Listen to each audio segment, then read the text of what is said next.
Quando aceito Jesus como Salvador e saio debaixo da lei do pecado para salvo pela graça, eu preciso de um processo constante de mudança de mentalidade, de orfandade para filiação, pois sair do Egito não tira o Egito de nós. Oi, eu sou Yasmin e esse é o podcast de pai para filha.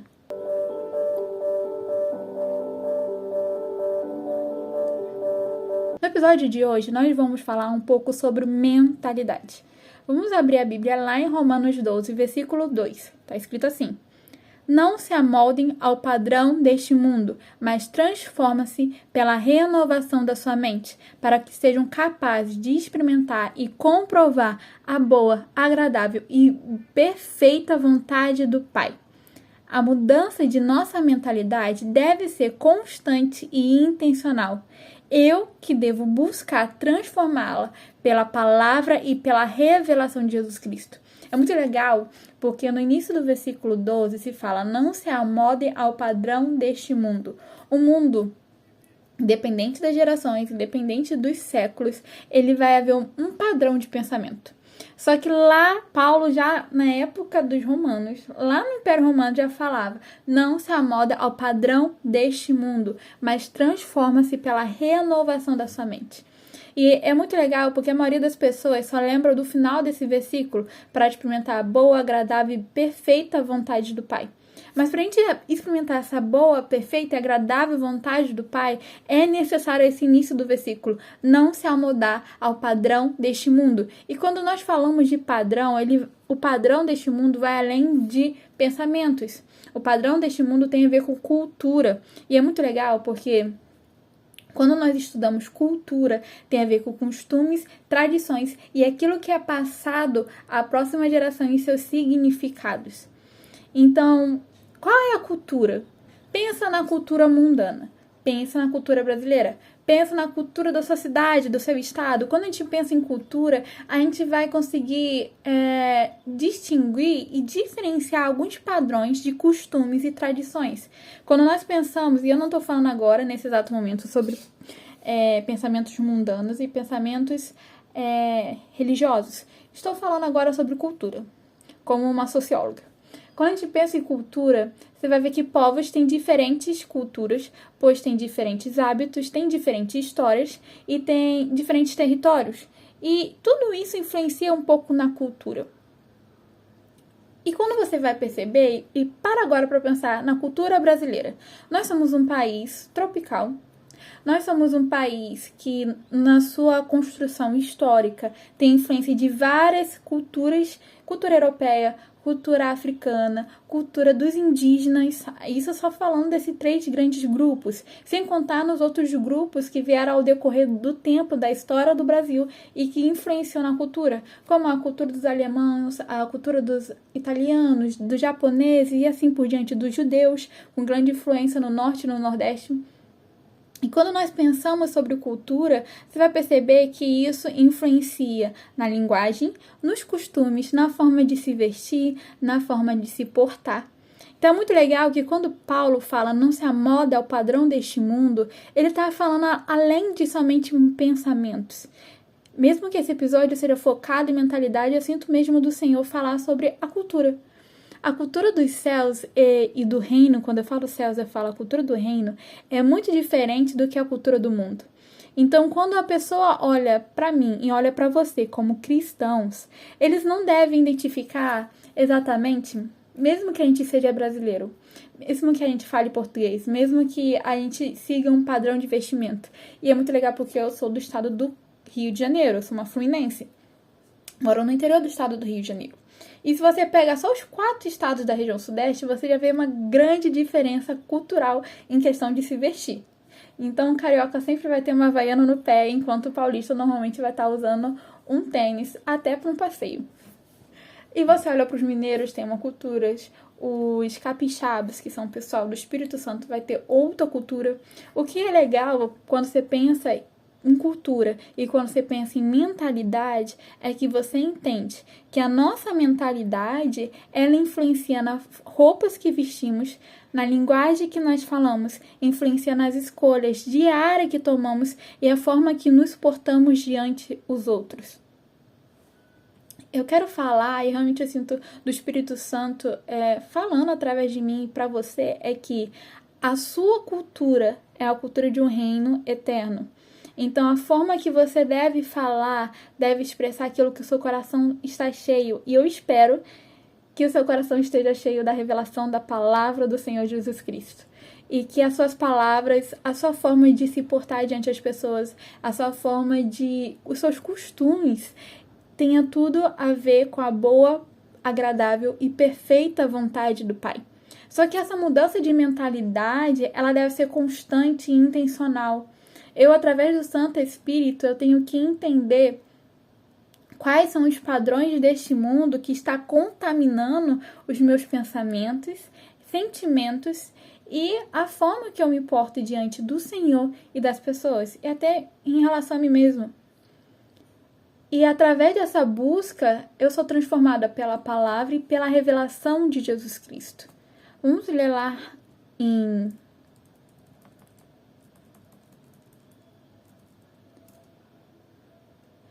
no versículo 14. Como filhos obedientes, não se deixe amoldar pelos maus desejos de outrora, quando viviam na ignorância. Mas, assim como é santo aquele que o chamou, sejam santos vocês também em todo o que fizerem. Pois está escrito, sejam santos porque eu sou santo.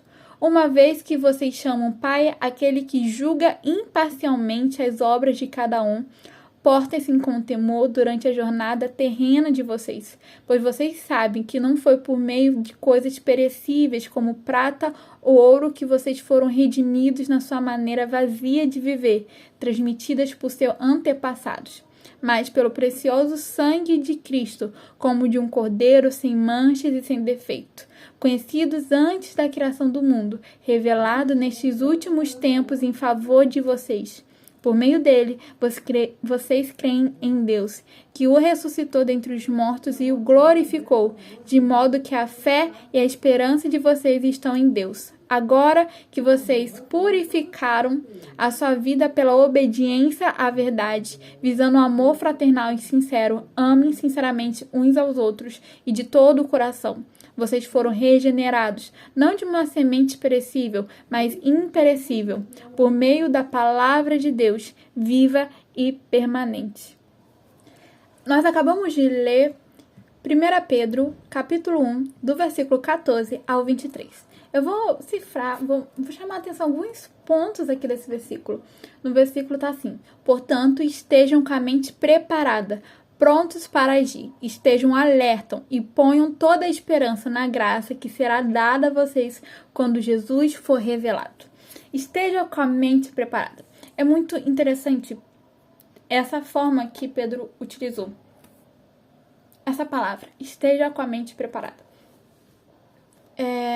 Antes de Jesus ir para a cruz e ser morto e ressuscitar, o Senhor, por ele ser 100% Deus e 100% homem, o Senhor Abba já havia e estava preparando ele para esse momento.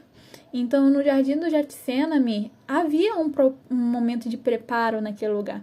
Havia um momento de vulnerabilidade e o Senhor Jesus Cristo estava realmente sendo capacitado para o Senhor para fazer e cumprir o plano do Senhor para a humanidade, que era ele se entregar como ovelha imaculada para que todos nós tenhamos vida eterna através da salvação em Cristo Jesus.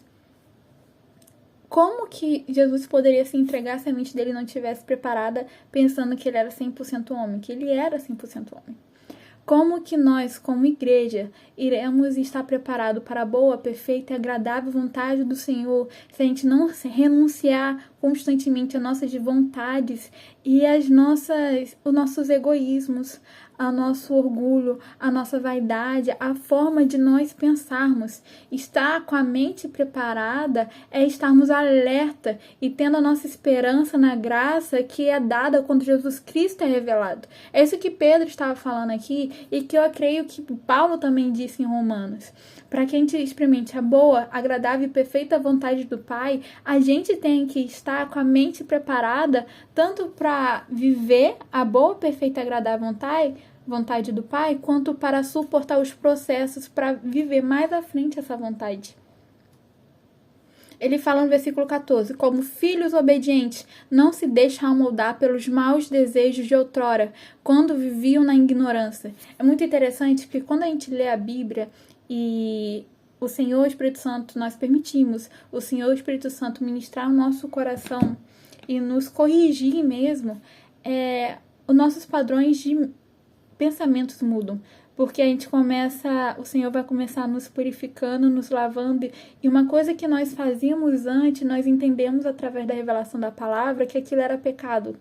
E por causa disso, a gente, naquela época, vivíamos na ignorância. Agora que nós temos ciência de que aquilo é um ato pecaminoso, fazermos isso ganha outro peso, ganha outro significado.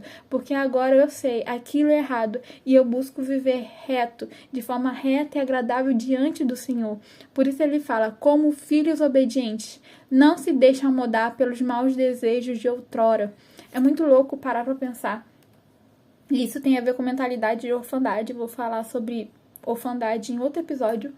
Mas, basicamente, pessoas com pensamentos de orfandade, elas, mesmo que elas sejam adotadas, mesmo que elas estejam em uma nova vida, sabe? Uma nova experiência de vida, com pais presentes, com um pai presente, estando em um bom lar. Então, eu gosto muito de usar figuras, linguagem figurativa. Acho que é de forma figurativa. Eu acho que é essa palavra. Eu não sou muito boa com classificações gramaticais de português, enfim. Imagina um adolescente de 14 anos. Ele foi adotado por esse pai e por essa mãe maravilhosos. Está numa casa saudável. Só que ele, por 14 anos, ele foi órfão. Por 14 anos, ele suportou e viveu coisas terríveis. E por 14 anos, ele tinha hábitos e costume de uma pessoa que nunca teve família. E agora, nesse lar, que é um bom lar, com bons pais e com bons irmãos, ele não consegue... ele entende que aquelas atitudes, aqueles costumes de antes não se encaixam, não se enquadra com a sua nova realidade.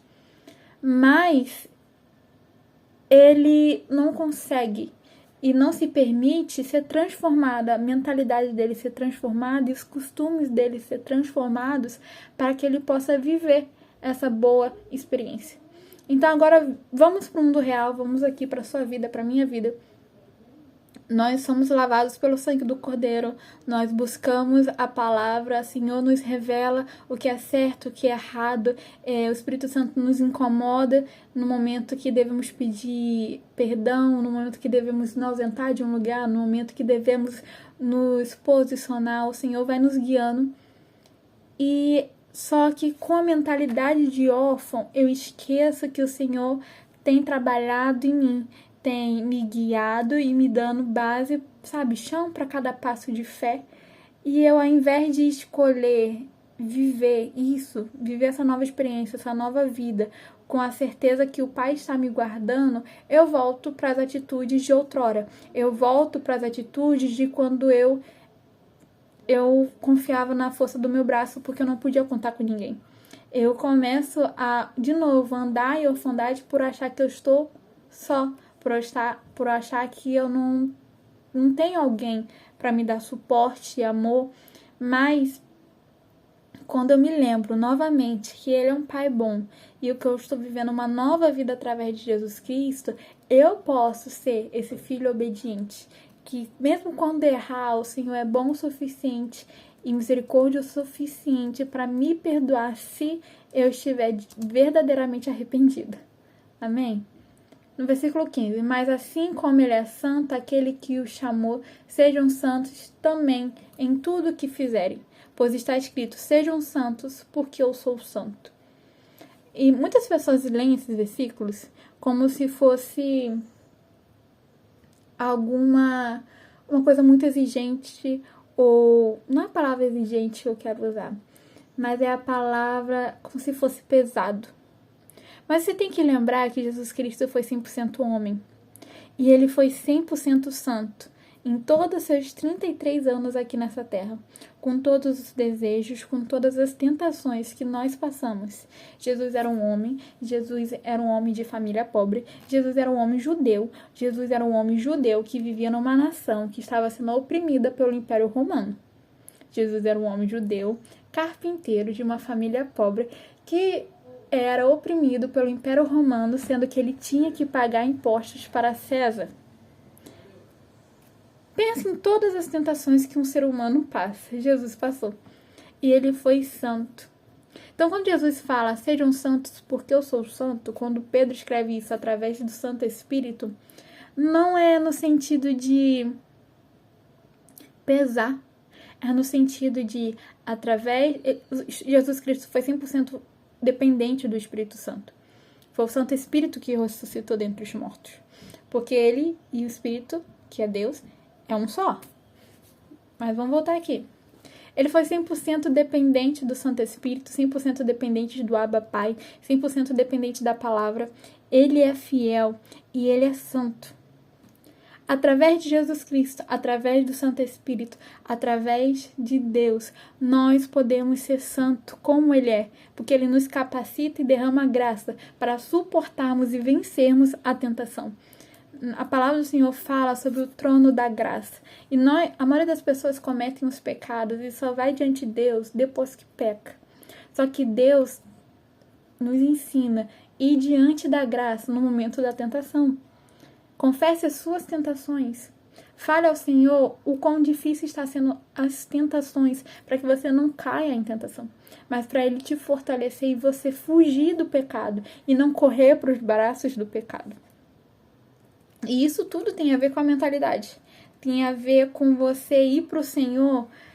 Isso é muito louco, né? Pensar o quanto que a cultura territorial, a cultura do nosso povo, somos brasileiros, como a cultura brasileira, como a cultura da região que você cresceu, como a cultura da sua família influencia a forma que você interpreta a palavra, a forma que você vê Jesus Cristo, a forma que você se relaciona com Deus. Só que quando você começa a entender a sua identidade em Cristo Jesus, você começa a entender a sua cidadania nesse reino eterno, e que você é embaixador, a sua nacionalidade, ser brasileiro, a sua regionalidade, a cidade que você cresceu e sua parentela, a cultura da sua parentela, não importa tanto. Porque o que importa é esse Pai amoroso, é essa palavra que tem todo o poder, é esse reino que é inabalável. Versículo 22. Agora que vocês purificaram a sua vida pela obediência a verdade, visando ao amor fraternal e sincero, amem sinceramente uns aos outros e de todo o coração. Vocês foram regenerados, não de uma semente perecível, mas imperecível, por meio da palavra de Deus, viva e permanente. Isso é muito legal, porque ele fala sobre a nossa vida ser purificada através de uma vida de obediência à verdade. A purificação, eu gosto muito da palavra do Senhor, né?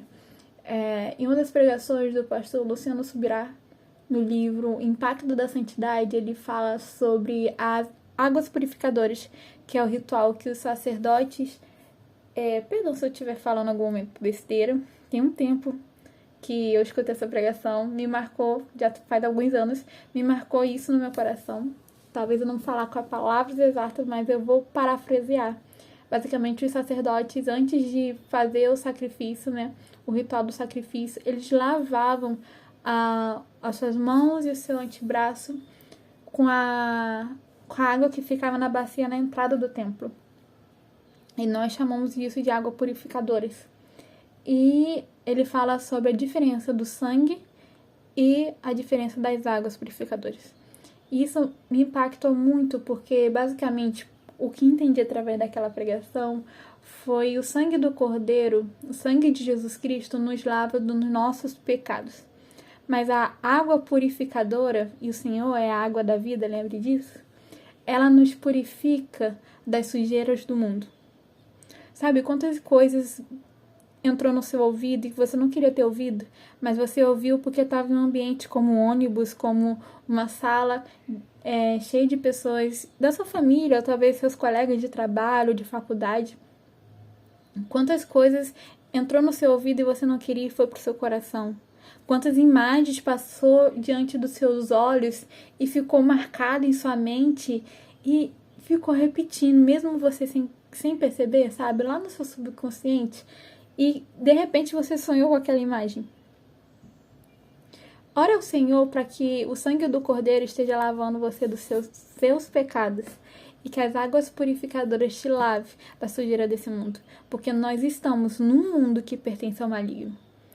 Nós podemos ter uma vida que está sendo purificada através de uma vida de obediência à verdade. A verdade é a palavra do Senhor. O Senhor é aquele capaz de lavar os seus olhos, lavar os seus ouvidos, a sua mente, os seus lábios, o seu coração, as suas mãos, te purificar de todo o mal do mundo e o pecado que existe em você. O Senhor, Ele não só pede e exige uma vida de santidade, Ele nos dá as ferramentas necessárias para que a gente consiga viver a boa, perfeita e agradável vontade do Pai. Ele é amável, justo e não existe um Deus melhor e maior do que Ele. Para terminar, vocês foram regenerados não de uma semente perecível, mas imperecível, por meio da palavra de Deus, viva e permanente. A palavra do Senhor é viva e permanente. Ela não mudou ontem, não muda hoje e não mudará amanhã. Céus e terras podem passar, mas a palavra do Senhor permanece. Se agarra a palavra, se agarra a Jesus Cristo, se agarra àquele que pode transformar a sua perspectiva, a sua cultura, os seus costumes, os seus hábitos, para que você possa viver a boa, perfeita e agradável vontade do Pai. Que a nossa mente, como igreja e como os filhos, estejam preparadas e alertas constantemente para viver e servir a esse Rei eterno. Amém? Vou estar orando e terminando esse episódio. Pai, muito obrigada, pois a sua palavra é viva e permanece para sempre. Muito obrigada porque o Senhor nos dá a sua graça, a sua misericórdia, nos dá tudo que é necessário para viver a sua boa, perfeita e agradável vontade. Senhor, nós colocamos o nosso coração, a nossa mente diante de Ti. E eu te peço, Senhor, da mesma forma que o salmista clamou, sonda o nosso coração e vê se existe algo que não agrade a Ti. Nós te pedimos, arranque de nosso coração aquilo que não agrada a Ti. Alinhe o nosso coração, as nossas mentes com aquilo que Te agrada. Que os nossos pensamentos haja louvores, o que é verdadeiro, o que é puro, o que é justo. Se há louvor, nós pedimos que possamos pensar nessas coisas. Pai, eu te peço, nos prepara para viver aquilo que o Senhor deseja como igreja e filhos do Senhor.